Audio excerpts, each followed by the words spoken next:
The 1st of September, 1939. Nazi Germany invades Poland, marking the beginning of the Second World War.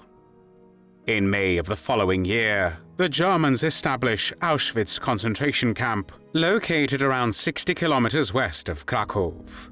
The camp is initially created because mass arrests of Poles exceed the capacity of existing prisons, forcing the German occupation authorities to establish a new site for political prisoners and other perceived enemies of the Nazi regime.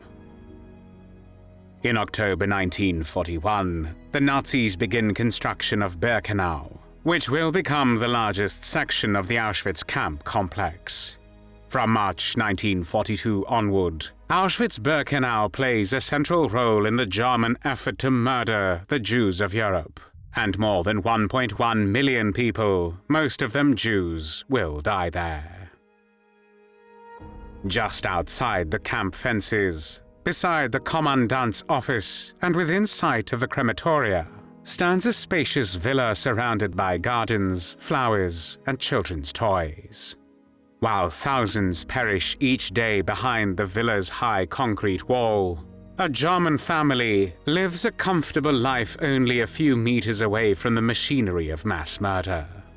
One of the residents of this villa is the wife of Auschwitz Commandant Rudolf Höss, a woman who once described Auschwitz as paradise on earth. Her name is Hedwig Höss. Hedwig Höss was born as Hedwig Hensel on the 3rd of March 1908 in the small town of Oberneukirch, then part of the German Empire. She grew up during the turbulent years that followed Germany's defeat in the First World War, and became attracted to radical nationalist ideas that promised national rebirth and racial unity. In her early adulthood, Hedwig joined the Ottoman League, a radical nationalist rural movement that was absorbed into the Hitler Youth in 1934. Hedwig embraced the movement's racial ideology and hostility toward Jews and Slavs. It was within the Ottoman League that she met Rudolf Höss in the spring of 1929. Only a few months later, in August 1929, the two married and the marriage produced 5 children. The couple later worked on an agricultural estate near the city of Breslau, today's Polish Wrocław, with the intention of purchasing their own farm. Hedwig was curious, talkative, and eager to know everything around her, while Rudolf Höss appeared reserved and disciplined.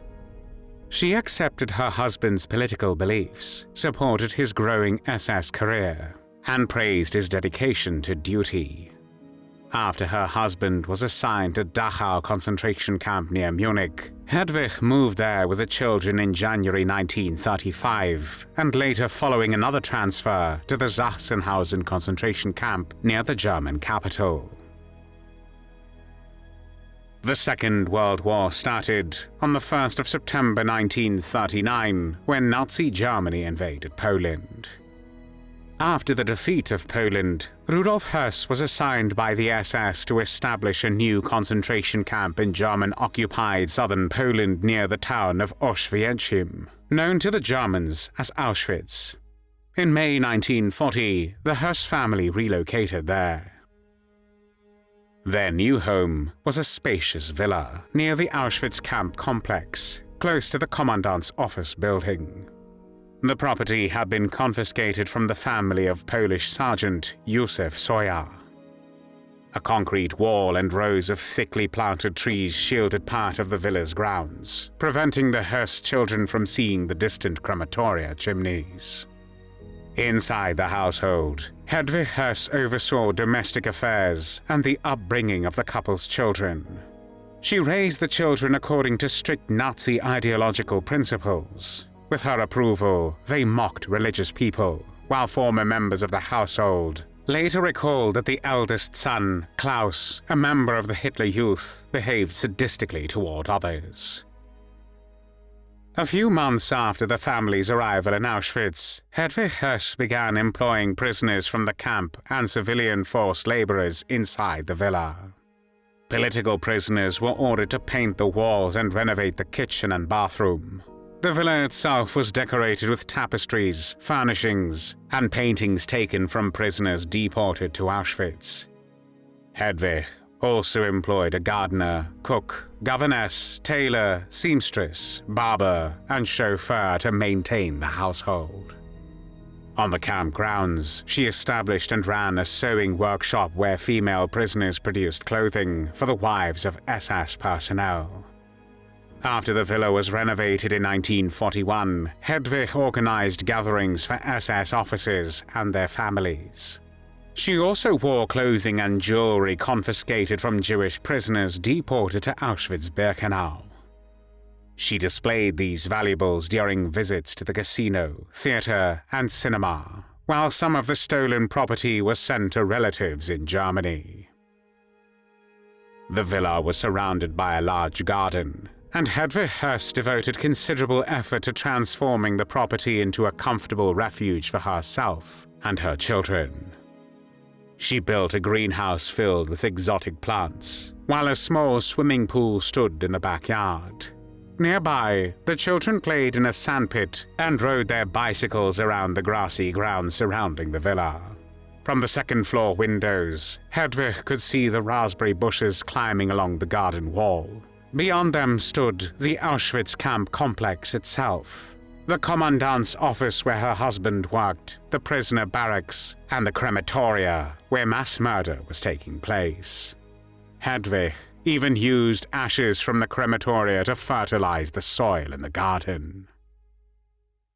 Photographs taken during the war show the Höss family living what appeared to be an ordinary middle-class life, only meters away from suffering and death. While prisoners were being murdered inside the camp, Hedwig organized picnics in the garden and watched as her children played outside. She later described Auschwitz as paradise on earth, adding, "I want to live here until I die." Indeed, when her husband was relocated for several months, Hedwig chose to remain at the Auschwitz villa rather than join him in Berlin. During the winter, the family traveled by sledge through the snow-covered countryside surrounding Auschwitz. In summer, Hedwig accompanied the children to the nearby Sauer River, where they swam, played in the grass, and cared for their pet tortoises. Brigitte Höss, the daughter of Rudolf and Hedwig Höss, described after the war her mother as loving and attentive. She recalled Hedwig as wonderful and the nicest person in the world. According to Brigitte, Hedwig occasionally gave food to prisoners working near the villa and spoke to them kindly. Some prisoners reportedly refer to her as the Angel of Auschwitz, yet testimony from former prisoners revealed a different reality. A Polish prisoner named Stanisław Dubiel worked as a gardener at the Höss villa. Before arriving there, Dubiel had been marked for execution inside Auschwitz, but the Höss family intervened to prevent his death.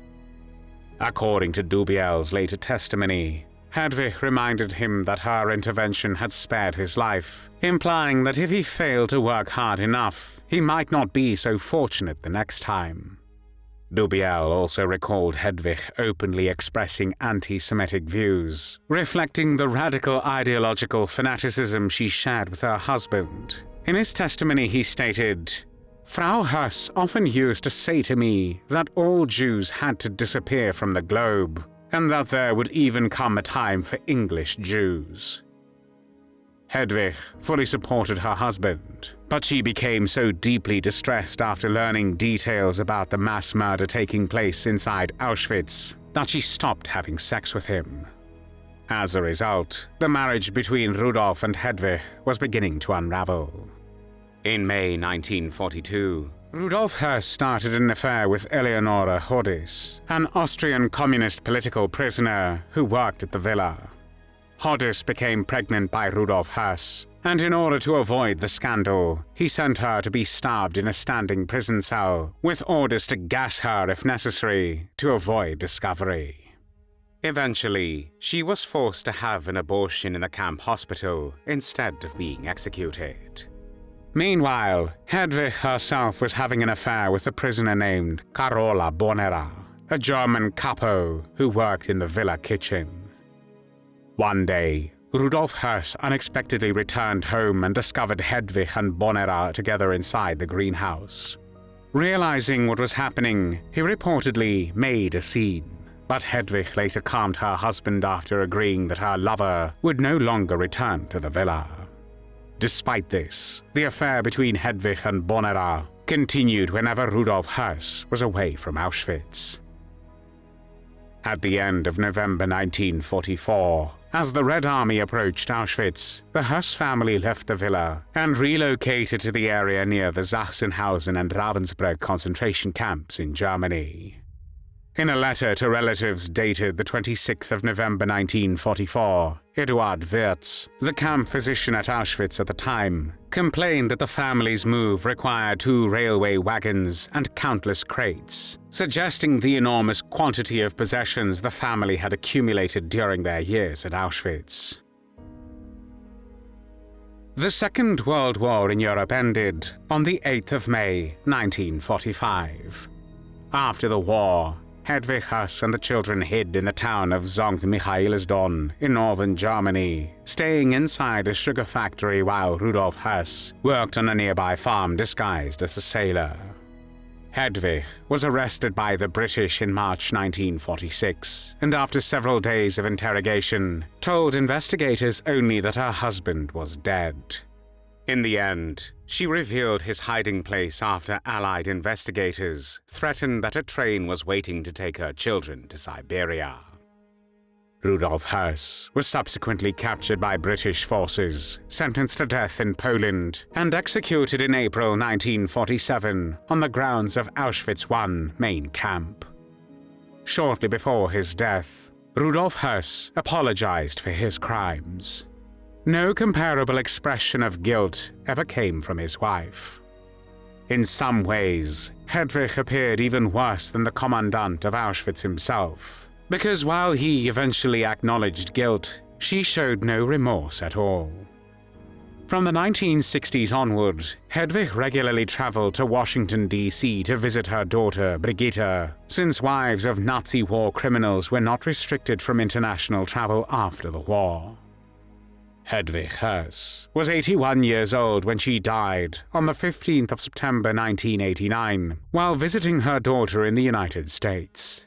She was cremated under a false name and buried in a cemetery in Arlington, Virginia. Her gravestone bears only the German word Mutti, meaning mommy. The false identity was intended to avoid attention to the fact that Mutti had been the wife of Rudolf Höss, the Commandant of Auschwitz, responsible for the murder of more than 1 million men, women, and children. Thanks for watching the World History Channel. Be sure to like and subscribe, and click the bell notification icon so you don't miss our next episodes. We thank you, and we'll see you next time on the channel.